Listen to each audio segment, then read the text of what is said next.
ძალიან საინტერესო შესავალი გქონდათ და ზუსტი აქცენტები, ცოტა შორის ძალიან საყურადღებოა ეს აქცენტები. გახსოვთ თქვენს ეთერში ბოლოს ვიყავი რამდენიმე დღის წინ და მაშინ ზუსტად თქვენ კითხვაზე ამ თემებზე საუბრიზოს თქვი კიდეც რომ რაღაცა სერიებად იყოფა ეს ბრძოლა, შიდა ბრძოლა და ყველას ერთად არ გვაჩვენებენ, ხო? რაღაცა ნაწილდება როლები დაკავებების და მათ შორის ეს დაკავებაც და არ არის ეს ჩვეულებრივი ამბავი გრიგოლ ლილუაშვილის თემა. ესეც იქნებოდა როგორც ვარაუდობდი მომდევნო, ესე ვთქვათ, ეტაპის, მომდევნო პოლიტიკური პროცესის მნიშვნელოვანი მოვლენა, რომ მაგალითად გადაიფაროს აი სწორედ ქიმიური იარაღის გამოყენების შესაძლო გამოყენების ფაქტის გამოძიების საჭიროება, რომელიც არის ძალიან დიდი სკანდალი და არის დიდი ხმაურის და დიდი ნებათა ხელობის თემა სრულიად სამართლიანად. რატომ ეხლა და რატომ გრიგოლ ლილუაშვილი?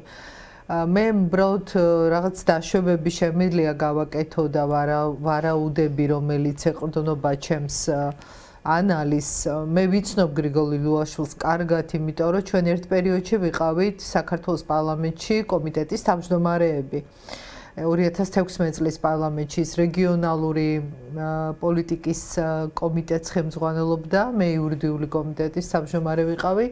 იმ პერიოდში და მახსოვს საპარლამენტო მუშაობის დროს სხვა შორის ერთ-ერთი ძალიან გაწონასწორებული, მოზომილი, სიტყვა ძუნწი დაკლებად მოსაუბრე იყო, მაგრამ რაღაცა არ იყო ყურადღების, ესე ვთქვათ, ცენტრში არ ექცეოდა ხოლმე თავისი მუშაობის სტილით.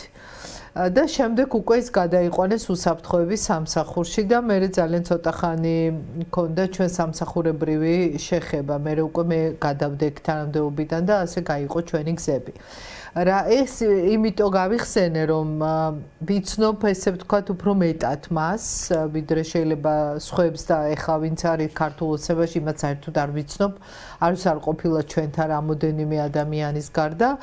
ეს არის რაღაცნაირად შურისძიება აი ახალი მედროვეების ჯგუფის, ვინც ყავს ეხლა კობახიძის შურისძიება, ეკა რო ვთქვათ, კონკრეტულად კობახიძე შეიძლება იდგეს ამ ყველაფრის სათავეში, რა თქმა უნდა, ბიძინა ივანიშვილის გარეშე ამას ვერ იზავდა ცხადია.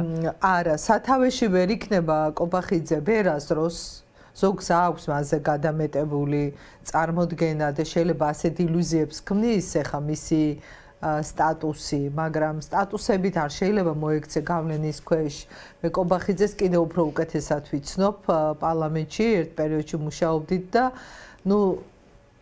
ყველაზე დაბალი წარმოდგენა მაქვს მის შესაძლებლობებზე, ამიტომ ვინცაც რაღაცა ილუზიები აქვს, რომ თითქოს ის რაიმე მნიშვნელოვან და გადამწყვეტ როლშია, ეს არის მხოლოდ და მხოლოდ იმიტირებული რაღაცა ვიზუალური აღქმა, იმიტომ რეალურად ის არის ყოველთვის შემსრულებელი მნიშვნელოვანი პიროვნების დავალებების.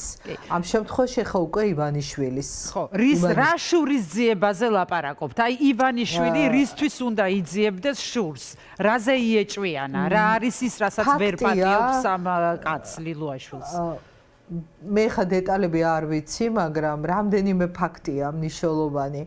ჯერც ერთი რომ ასე რომ გაიმეტა ლილუაშვილი, ხო, რომ მის მიმართ პირდაპირ საპატიმრო ღონისძიება გამოიყენეს, ეს უკვე ნიშნავს და არ იყო თქვა წინასწარ ალტერნატივის სახით შემოთავაზებული აღკვეთი ღონისძიება, რომ გირაო, როგორც მოხდა ეს მაგალითად ირაკლი ღარიბაშვილის შემთხვევაში. ეს ნიშნავს, რომ ის უფრო მეტად არის გამეტებული და სასტიკად არის გამეტებული, იმიტომ რომ არ არის ხა მარტივი ამბავი უსაფრთხოების სამსახურის ყოფილი უფროსი, რომ საპატიმროში შედის, ხო, ეს მომეტებული რისკის მატარებელია მისი სამსახურებრივი წარსულის საქმიანობიდან გამომდინარე. ანუ ბოლომდე არის გამეტებული, რატომ? იმიტომ რომ ჩათვლილია როგორც გუნდის მტერი. ალბათ ბევრ კითხვას და ეჭვს იწევდა ივანიშვილში და ამას ხელს უწყობდა თავისაც ცხადი ალბათ კობახიძე და მისი გარემოცვაც, რატომ იყო ლილუაშვილი სანქციების გარეშე? რატო დარჩა ის სანქციების მიღმა, მაშინ როცა ყველა სახელმწიფო პოლიტიკური თანამდებობის პირის მიმართ სანქციები იყო გამოყენებული შეერთებული შტატების მხრიდან. ეს ეჭვი გაღრმავდებოდა საერთოდ აქვს ეს ქართული ოცნების დამახასიათებელია იმ გაწყვეტილების მიღები პირებისთვის, აი ეჭვიან და განსაკუთრებით ივანიშვილისთვის, როგორც ამბობენ ადამიანები, ვინც მას იცნობს და იცნობდა ოდესღაც. იოლად, დიახ, კი, მეც მათ შორის ვიცნობ. თქვენც მათ შორის. კარგად, იოლად იღებს ასეთ ინფორმაციას საეჭვოდ, მე შეიძლება უფრო დრამატულად დაინახოს და შეიძლება ბოლოს იქამდე მივიდა შეთქმულების თეორია, დაიჯერა, რომ მაგალითად ლილუაშვილს უნდოდა მის წინააღმდეგ გარკვეული მოქმედებების წარმართვა. შეიძლება მას ესეთი ილუზია შეუქმნეს და მე მგონი შეუქმნეს.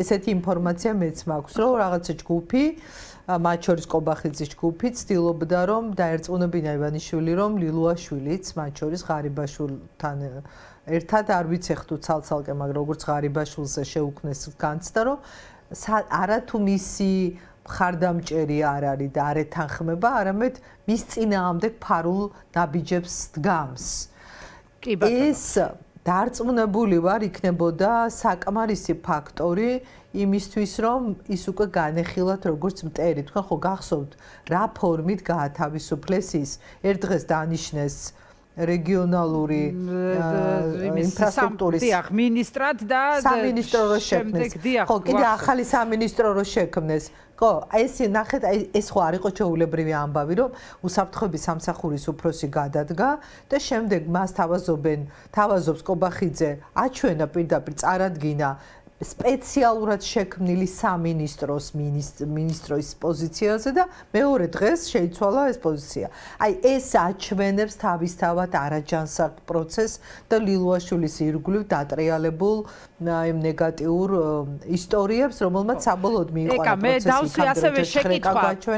ვინ იქნება შემდეგი და სად ხო, რატომ ახლა პრინციპში თქვენ გაეცით ამას პასუხი რაღაც გარკვეული თემების გადაფარვა შეიძლება უნდოდეთო, უნდოდესო. და ეს ეტაპობრივად დიახ დაგეგმილი იყო ეს ეტაპობრივად ვამბობდით კიდევაც.